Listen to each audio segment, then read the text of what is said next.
Well, good afternoon, everybody. I hope you guys are doing well.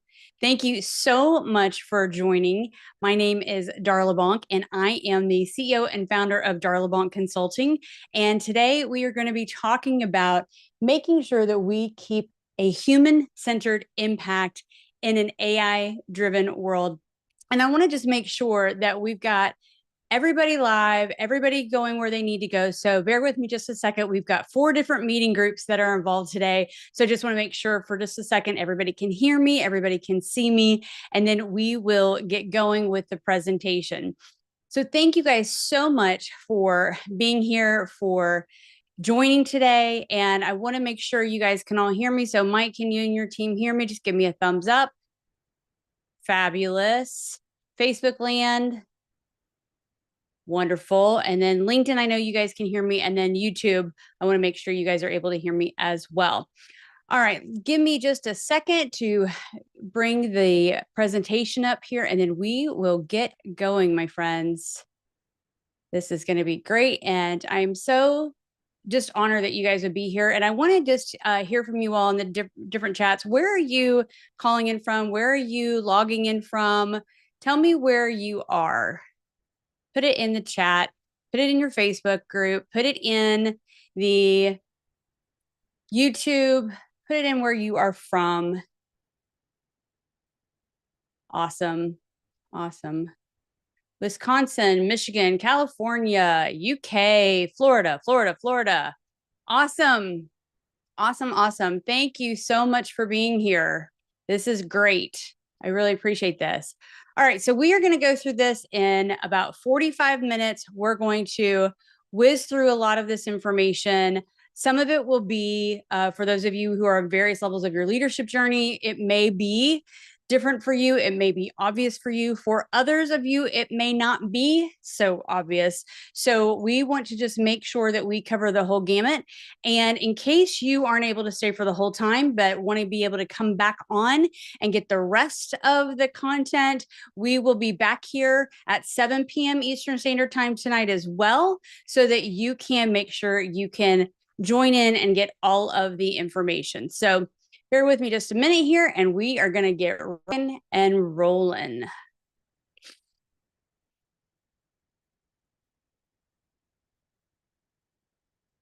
All right. Yes, guys, you should be able to do that. That's fine. I don't care if you guys record this. No problem.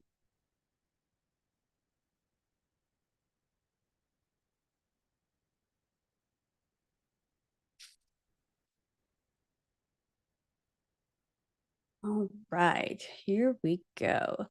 If you can, just let me know when you can see the presentation. You guys should be able to all see it now. Awesome. All right, here we go. So my name is Darla Bonk. I am CEO and founder of Darla Bonk Consulting, as I mentioned, and I am a business strategist. I am a leadership mentor, a podcast host, speaker. And what I want to make sure everybody is able to do in this wonderful, fast-paced world is to be able to be the owner and operator and the driver of your AI relationship, not be hindered by it. So today I want to talk to you a little bit about what my journey was. It got me into really making sure that AI was something that I felt comfortable about, something that I was not afraid of. Many of you may know this, but my husband and I started our company in 2015, Architectural Metal Flashings, and it was a manufacturing company, and we built a bunch of machines and had a bunch of machines made for us. And we had 2 employees when we started. And we were very keen on making sure we had a human-centric customer service focused business. And here we are now 10 years later, and we have over 20 employees, and trying to make sure that all the multifacets of the business keep our employees front and center, as well as now our clients that we have that we've garnered and gained over the years, and making sure that those relationships are indeed those. They are relational, they are not transactional, but there are things that have been able to be implemented that have made our business much more smooth, much more efficient, and a lot of that has dealt with technology. Then about 2.5 years ago, I transitioned more so out of our family business and am in my consulting practice now, and which is largely done remotely. I have clients all over the world and I travel to them. I might get them set up and ready to go on their journey. But a lot of what we are doing is done over, just like what we're doing today, over Zoom or over a LinkedIn event or over YouTube or over a Teams meeting, and making sure that through this screen, we are able to make a human connection and a human relationship, which takes a lot of practice, but we're also utilizing the technology, which you all will see. I am not tech savvy, but I'm getting there and I'm willing to embrace that journey. It's necessary, it's needed, and it is required. And especially for those of us that are leaders, we have to be able to make sure the human element stays front and center in this AI driven world. So I want to ask you today, what do you hope to learn?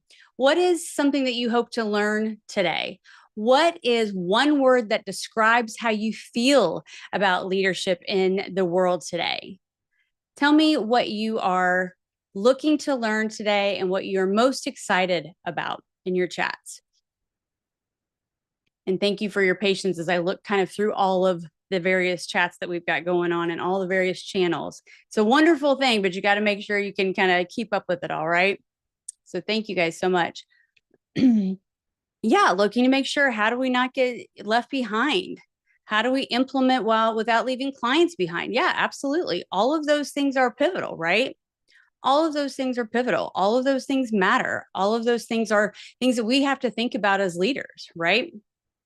And I want to really think about the one word that you might use. I know a lot of us have one words that we use for a whole year that help us with, being better than who we were and being better in the year, that we're in prior to the year before. And I want you to think about, what is that one word that you're using to describe your leadership in this AI driven world? So where are we going today? Let me just kind of take you on this roadmap of what we are doing today. So we're going to talk about the great leadership paradox. We're going to talk about the myth of the all knowing leader. We're going to talk about the human leader compass, the human capital, which we all know is your greatest asset. We're going to offer the praise of what we do well as leaders, and I'm going to challenge every last one of us on this call. And then we're going to talk about your leadership evolution. So let's hop right into the great paradox. We've reached a point where the machines and AI can predict certain trends. It can automate our decisions. It can analyze our data. It can shorten some of our ideation time. We may think about, how do I start to do X, Y, and Z? And we get better at that with getting a better output from AI by putting in better prompting, how we create and how we ask it to write and rephrase. And it's not just about ChatGPT, but there's all kinds of AI modeling that we're using every single day. Siri, if you have an iPhone, is an AI tool that you are using that you may not know that you do. But some say that all of these tools are making our leadership obsolete and making human obsolete, and that machines will soon replace all of us. And I vehemently disagree, hence why we're here today and why I invited you to this conversation. 78% of organizations now use AI in at least one business function. This is up from 55% in 2023. And this is according to a survey done by McKinsey of top 500 companies. I disagree that we are being made obsolete, and I think you do too, since this is why you're here. Because leadership, guys, is not just a data point. It is indeed a human experience. So let's talk about all the things that AI cannot do. AI cannot penetrate the human experience, which requires trust. It requires empathy. It requires courage. It requires adaptability. It requires resolve. We can learn how to do a lot of these things from AI. We can say, give me a 30-day plan to be better at being courageous and make better choices that will allow me to step out of my comfort zone. But it is still up to us as humans to make those choices. We are the ones that build trust with our team, not data points by AI. And AI is never going to replace our EQ, our emotional intelligence. It's never going to replace our positive intelligence. It is never going to replace our wisdom. We may get data, but we as humans are the ones that have the wisdom to make effective solutions and choices that will drive our businesses forward. We are never going to be replaced by AI in the sense of nuances and human judgment and understanding the way that our teams operate. And we are the ones that understand people and we understand the complexities. It is mind boggling, guys. But even in the last 2 or 3 weeks, if you are in an AI generation led company such as Gartner or some of these other big dogs in the AI space, they are talking about AI needing therapy. And I am not making this up. You can Google it. AI has been so impacted from a source input perspective by people asking for mental health help, for how do I reduce my anxiety? How do I reduce my stress? That the answers that AI is now giving are fostered and rooted with the understanding that I am already coming from a place of anxiety, stress, and reduced cognitive awareness. So AI is now needing therapy. So AI is only going to be good up to a point. We as humans are irreplaceable, and we should all be celebrating that. So, what's one leadership trait technology that can never replace your business? What's one leadership trait technology is never going to be able to replace in your business? Go ahead and put it in the chat. What is one leadership trait that technology is never going to be able to replace in your business? And it is unique to your business, to your company, to your people. Go ahead and put it in the chat. The ability to listen in real time. Yeah, love that. Love that. Money transactions. Yeah, that's great. That's great. If you're taking money in real time and maybe people aren't wanting to put their chip in or put their phone down on a device, they want to give you hard, cold cash. Absolutely. There are lots of things that technology is never going to be able to replace. The ability to sit down and have a conversation with you and your team in one setting, right? Because otherwise, it's still as good as the input we're giving into it. So let's talk about this great leadership paradox. And I'm going to go through these really, really quickly. So bear with me because it's just really setting the stage for what the conversation is going to be. PwC did a intensive study about the issues and paradoxes facing leadership in the coming age of AI. And they talked through these 6 main paradoxes: the humble hero, the strategic executor, the traditioned innovator, the tech savvy humanist, and the high integrity politician. So bear with me as we go through these here quickly. The tech savvy humanist is that one who, kind of like me, I am willing to embrace the tech. I love the tech. I want to be smart in the tech. I don't want to get left behind in the tech. But they also can enjoy learning, but they keep the humans front and center. They use AI to gather insights, they automate the mundane, and they speed up decision making. But they always pause before acting, asking who is going to be affected and what human impact will this decision have? Because AI will give you information, but you have to provide the wisdom. Then we have the humble hero. I love the humble hero. The humble hero is the one who fights for their team with pursuit, but is also willing to be humble about it and lead with humility. They admit when they don't have all of the answers, and they might use AI as a co-pilot, but not as a crutch. They balance humility with the courage to decide even when data is incomplete or uncertain. Because in the AI era, the bravest leaders are also the most teachable. You all will hear me say this if you're part of my community. Leaders must be learners, right? The next one, the strategic executor. They can execute the strategies. They're great for creating them. They can do the job themselves as well, but they are able to use AI to model long-term scenarios, but they are willing to execute daily with human nuance, employee capacity, market mood, client relationships, and so on. Because AI can recommend what's logical, but only you can recommend what's wise. Next, the globally minded localists. That is a mouthful for sure.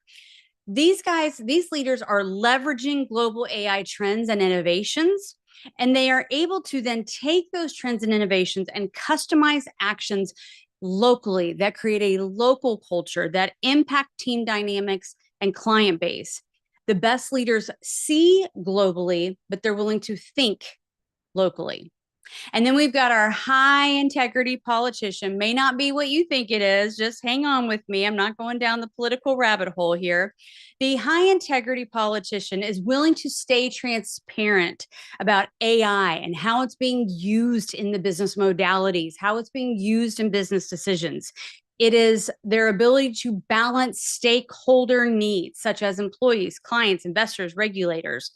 The trust is built through the clarity, not just the capability. They are willing to say, I'm going to use AI, but we're going to make sure we're using it in an open, authentic, transparent way. And they're able to, because they are that politician, gain that consensus, gain that buy-in for people to say, you know what, I'm not sure, but I'll follow you because I believe in what you believe can be done with it. That's your high integrity politician. And then we have our traditioned innovator.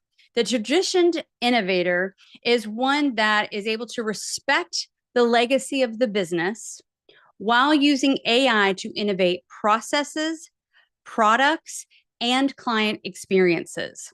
They're able to innovate processes, products, and client experiences while giving a homage to the traditions that made the company work before. And they're able to ask regularly, what must evolve? What must endure? And how do we bridge the two? Because AI can rewrite your processes, but only leaders can protect the purpose and the why. So I want you to ask yourself, where can AI make me faster today as an organization? And where do I need to slow down? Where do I need to slow down and think through this? Because this is how you guys as leaders are going to be able to balance this paradox, not once a year at some strategic retreat that you all know and love because you get to get offsite and innovate and think of all these great ideas.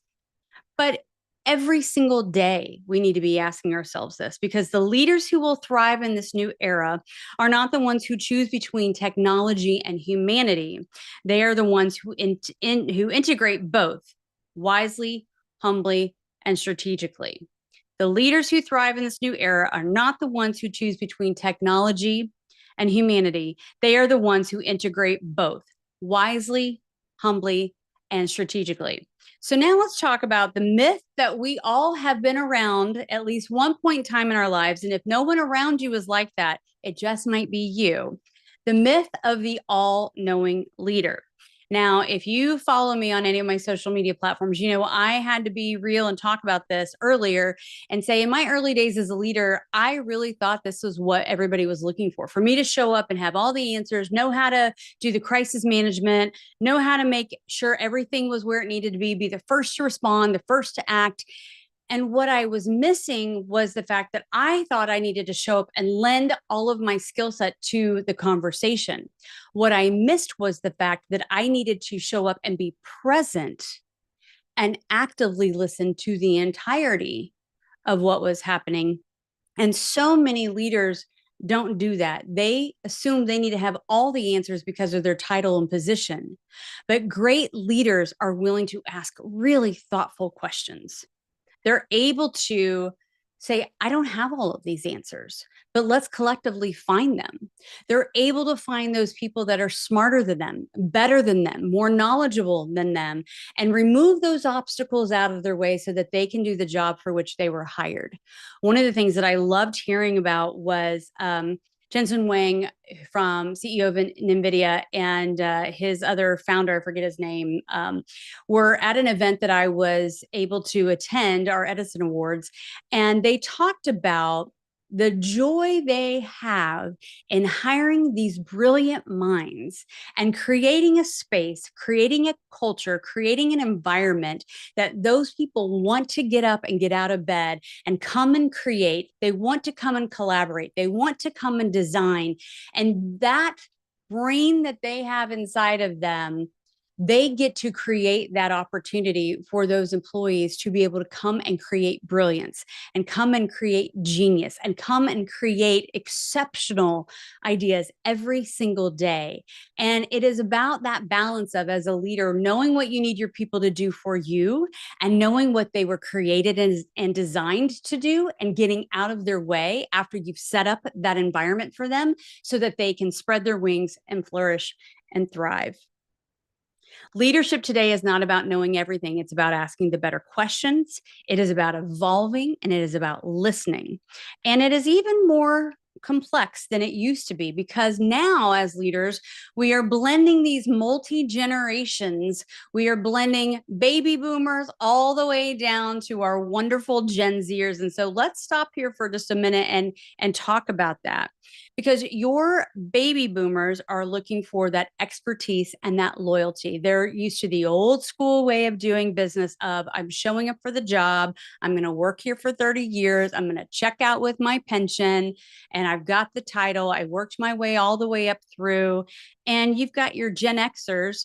I'm a Gen Xer, so I can say this about myself, but we bring strategy, but we also bring pragmatism. We bring a lot of independence. We bring a lot of skepticism into the workplace. And then you've got your millennials. Your millennials are looking to find that purpose and that balance in the work that they do as well, right?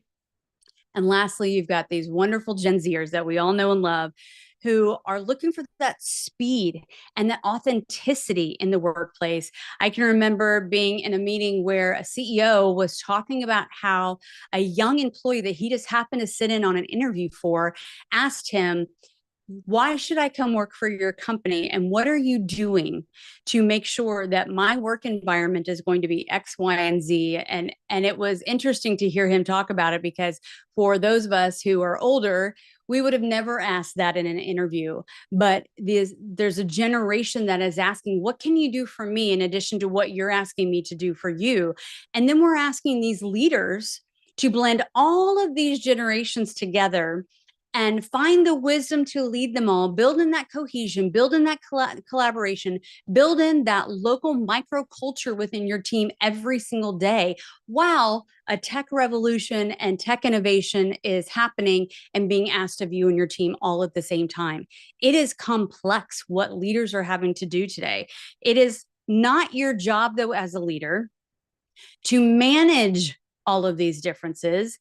It is your job to harness them, because AI knows the data, but you know the people. AI cannot bridge generations, but you can. So your role as the leader is to harness those strengths across the generations and to then leverage the tech to enable the people, not replace them. And we all know this. I'm not telling you anything any of you don't already know, but it is easy to get caught up in the day in, day out of what is being asked of you and thrown of you, and what's the AI strategy going to be, and how are we going to leverage AI, and we got a shareholder meeting, and here's what we're going to do from an asset allocation with AI, and all of the corporate lingo. But your job is to stay centered and remember your why, remember your vision, remember your value system, remember your purpose, remember why you wanted to be that leader in the first place, and how am I going to make sure my team is cared for, seen, and heard, and harness the strengths that make us a cohesive team. And whatever technology we have available to us, how do I leverage that in a tangible way that is going to enable, empower, and inspire my team, not make them feel like they are being replaced, right? So here's another question for you to put in the chat. What generation do you feel most connected to in your leadership style? Not based off your age or who you are, but based off your leadership style. What generation do you feel most connected to? Maybe on your team, is there a generation that you just mesh well with, you just get along with well, and it may not be your own generation? What generation do you feel most connected to in your leadership style?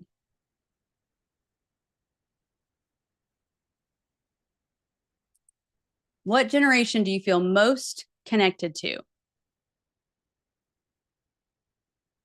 And here's a better question. Why does that even matter? I'll tell you why. Because Perceptic said that 33% of employees report workplace tension or conflict due to poor, unempathetic AI implementation. Wow, if only the data and the topic of this conversation went together. Amazing. A third of your employees may not actually hate AI.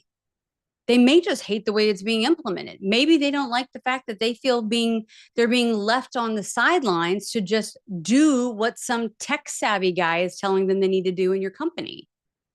How are you going to leverage the various generations and their various level of comfort with AI tools, with AI modalities to make sure that your employees feel seen, felt, and heard? Well, here's exactly where we're going with this. This is why we have a human leader compass. This is why we have a human leader compass. And for me, there are three pillars that I think are pertinent, necessary, required to make sure all of this blends together. But they're very simple. It is awareness, it is wisdom, and it is compassion. So let's get into it. The first one, awareness. We have to, as leaders, be aware first of ourselves. First of ourselves. When you're walking into your staff meetings, when you're walking into one-on-ones with your team, when you're walking into a meeting with your clients, have you ever stopped and said, what am I about to do to this room? What am I about to do to this room? How am I going to walk into this room? Are you walking in like a train wreck because you're mad about a meeting that just took place? Are you walking in cool, calm, collected without a care in the world? Are you walking in with intention? So your self-awareness is critical as well. But you also need to make sure that you are aware of how you can use AI for insights, how you can use AI to gather more data quickly, but you still are going to need to hone your self-awareness and hone your organizational awareness. So what do I mean by that? What do I mean by that? Think of it this way. As we're talking about AI, who on your team are you not seeing? Who on your team are you not seeing? Who on your team is not being heard? And then how are you bringing them into the mix of discussions and opportunities? Because oftentimes we as leaders perceive silence for lack of buy-in, when oftentimes silence is your team's processing time. And maybe they just might have something to add to the conversation. Why? Because they are the ones who have sat back longer than anyone else and absorbed the content of what's being said, because they're not trying to be heard. They're trying to see, hear, and understand. But maybe they have the greatest solution you have not yet heard of, and your team's not yet heard of, but they were not being asked to weigh in. Or maybe it was a general ask for the whole team, and other people began to weigh in. So they thought, oh, I don't need to say anything. They've already got an answer. So how aware are you with your team? And I want you to think about this. In this year, 2025, what is one area where you are becoming more aware as a leader? Or what is one area where you know you need to work on becoming more aware as a leader? Put it in the chat. What is one area where you become more aware as a leader, or where you know you need to become more aware as a leader? Active listening. Yep. Stop assuming yeah. Yeah. These are good. Yeah. You've got to figure out what that means for you and what that looks like for you in your industry, right? But you becoming aware as a leader, your team is watching you. And so if you are not aware of the room, if you're not reading the room, if you're not aware of who is being left behind, don't ask your team to be. Don't ask your team to be aware if you're not. All right, pillar number two, wisdom. Wisdom. How can we use wisdom with leveraging AI? Couple of things. Delegate those routine aspects of your business to the tech. Sure. What are the things? What are the mundane tasks that AI can take over for us?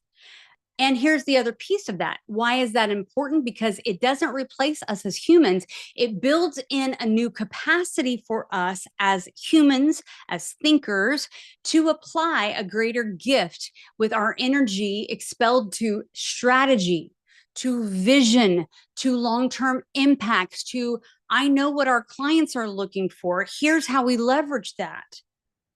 There are mundane tasks that AI can take on for you and your company right now. Sure, no problem. But leverage that to create more space for you and your team to capitalize on the human brain that only each of you have to do only that which you can do in the culture and environment which only you all can do as a team for those clients that only you have, right? That only you have. And then think about this way. If AI could take one thing off of your plate right now, that's mundane, that you don't want to do, but you have to do, what would that be? Because if you don't know that answer, chances are your wallflower that is afraid of AI doesn't either. But can you start to engage that as part of your conversation? How do we think about AI from a perspective team of those mundane tasks that have to be done that we don't want to have to do manually or even from reporting, whatever it may be, that we could implement AI to do for us so that we can get back to doing the cool things that we all love to do that this business and company affords us to do, right? Pillar number three, compassion. Compassion. All right. So in this one, I want you to think about it this way. AI data, which is what AI is being used for, it's chomping through piles and piles and pages of data, right? The data is telling you what people are doing. You, your brain, your empathy is the only thing that can tell you why. Why is your team doing it this way? The team may be funneling all kinds of data. AI can tell you what it's doing. It can process that data very quickly, but you have the gift of bringing empathy into your business that can tell you why your people are doing it, because compassion is not soft. And I will go to my grave fighting for this. Compassion is a strategic advantage. Compassion is a strategic advantage. So I want you to think about it this way. What is one way that you can show compassion in your leadership that you are not currently doing or that you could do better in? What is one way that you can show compassion in your leadership that you are not currently doing or that you could do better at doing? Because think about it this way, guys. The technology is going to accelerate, but humans are the ones who innovate. Technology is going to accelerate, but humans are the ones who innovate. Think about this. 92% of employees believe showing empathy advances their retention. And when employees feel valued and recognized, they exhibit higher job satisfaction and motivation, which directly supports innovation and problem-solving efforts. And why does that matter? Let's talk about the cost of onboarding. Let's talk about the cost of lack of retention. Let's talk about the cost of losing valuable team members who have intellectual property or who have had legacy system knowledge that is now gone. When you care about your employees tend to care about the company. They tend to care about solving the problems. They tend to care about doing a good job because human capital is your greatest asset. Human capital is your greatest asset. So, what's your greatest leadership focus right now? What is the greatest leadership focus that you have right now as a leader? Put it in the chat. What is your greatest focus as a leader right now?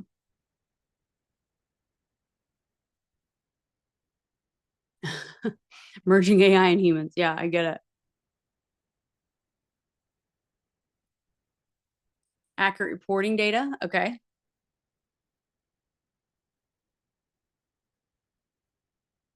Getting boards to embrace AI. Okay. Love it. Yeah. So we're all looking at this in different ways, right? Yeah. Making authentic connections. Absolutely. And as a leader, if you don't have a system in place that you operate in that allows you to show up as your best self, that allows you to show up in a way that makes you fully present for your people, that allows you to be the best leader you possibly can be, the best citizen that you possibly can be, all this other stuff that is noise in the world takes over, right? You have to know the system that you are going to work in as a leader, the system that you are going to work in as a human, as a husband, as a spouse, as a wife, as a mother, as a friend. How do I show up in the world? How do I determine how my calendar looks? How do I determine what meetings I say yes to? How do I determine what clients we're going to say yes to? How do I determine what donors I'm going to bring into our organization? How am I going to determine what level of time I invest into this person? If you don't have a system for that, all of these things are going to overwhelm you, right? And as we determine and know that human capital is our greatest asset, the world of how humans are being asked to work is drastically changing, as we all know, because by the end of 2025, AI is projected to create 97 million new jobs while displacing 85 million. So that's a net positive. But there's going to be a shift that requires adaptive, emotionally intelligent leadership. How many of you have at least one person on your team that struggles to take on change, that struggles to embrace change? How many of you, as a leader, struggle to embrace change? Yeah, right. We have to be able to adapt and be emotionally intelligent, know what's happening, to be the leader that's going to be needed and relevant and pertinent to those types of workers in the next 3 to 5 years that are going to be implementing AI as an everyday part of their life. For those of us that are old school, we use Outlook, or we've used Excel, or we've used Access, whatever, Microsoft, whatever it is, Google Sheets now, whatever it is, whatever that new iteration of technology and AI is, that is going to be the norm for the next generation of worker. We have to figure out how to leverage that and keep them with a human element, human centered approach to leadership, because a lot of these new leaders that are up and coming, they have only ever operated under this model. They have only ever operated under a system with which their explanation or their communication with the other person on the end of the line is through here. They don't even know how to make eye contact. They're not comfortable writing in complete sentences. They're not comfortable in having to pick up the phone, right? So it's got to be something that we embrace as leaders, to say, not only how do I make my team better, how do I get better in the process, right? So let's talk about the praising and challenging times that we face as a leader, because I want to praise you for showing up here when you didn't have to. So thank you very much. I want you to think about celebrating yourself for embracing these types of questions and being willing to make changes in your leadership and being willing to ask yourself difficult questions. Because if you can't ask yourself these questions, don't ask your team the questions. Don't ask them to make changes if you're not willing to.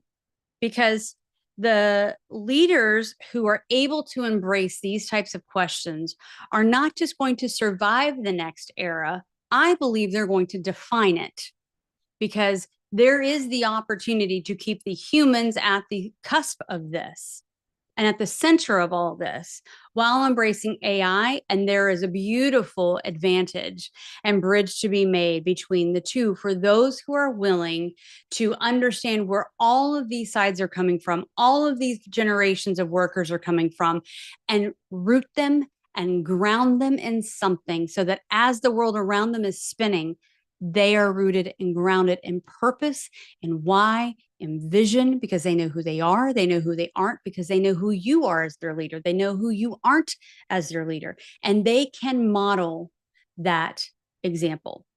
To this point, I would love for this to become your mantra. I will not be outpaced by technology because I will use that technology to amplify what only I can do. Lead with vision, with courage, and with humanity. I will never apologize for being an emotional and compassionate leader because my people, my teams over the years that I have had hundreds of employees underneath me, thousands of interviews, and my retention numbers have spoken for themselves. I know if my people know that I believe in them, that I trust them, that I value them, and that I care for them, when I am challenging them, they will ride with me. They will say, you know what, I'm not sure, but I trust where you're taking us. I trust where you believe this AI can take us, Darla. I trust where you believe this AI is going to be better for our clients than me driving 50 miles out to show them a model of a software system that I know that they need. Whatever that is for your business. But your employees, your people, you have to let them know so much that you care for them, so much that you see them, so much that you hear them, that whatever new iteration of technology comes around them, they're not going to go run afraid because they don't even want to think about it. They're going to be there embracing it and saying, you know what? I trust Darla. I trust Mike. I trust April. I trust Jackson.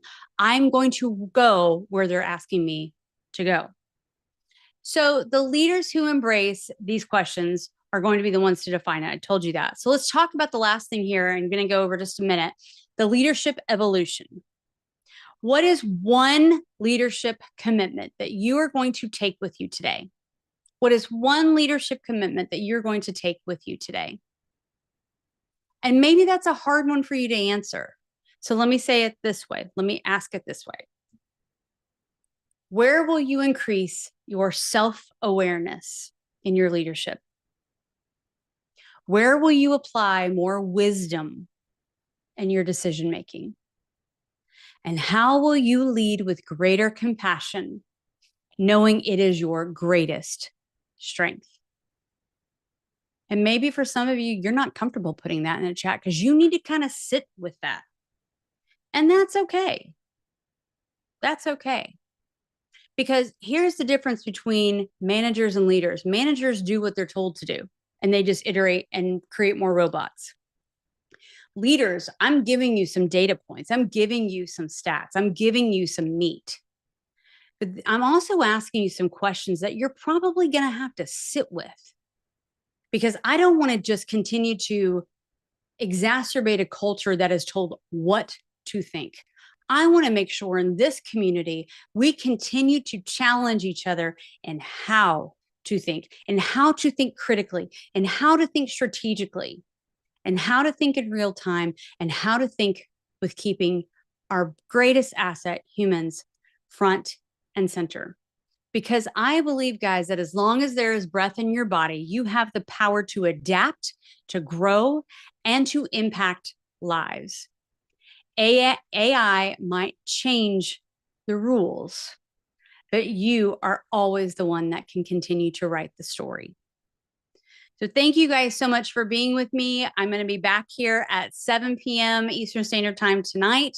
You can scan that QR code and you can get my contact info. I'd love to connect with you. I am mostly online via LinkedIn, but I am happy to connect with you. Happy to answer any questions that you have. If you'd like a copy of this presentation, happy to send it your way. And if you are interested, I've got some other free tools that I'm happy to send your way.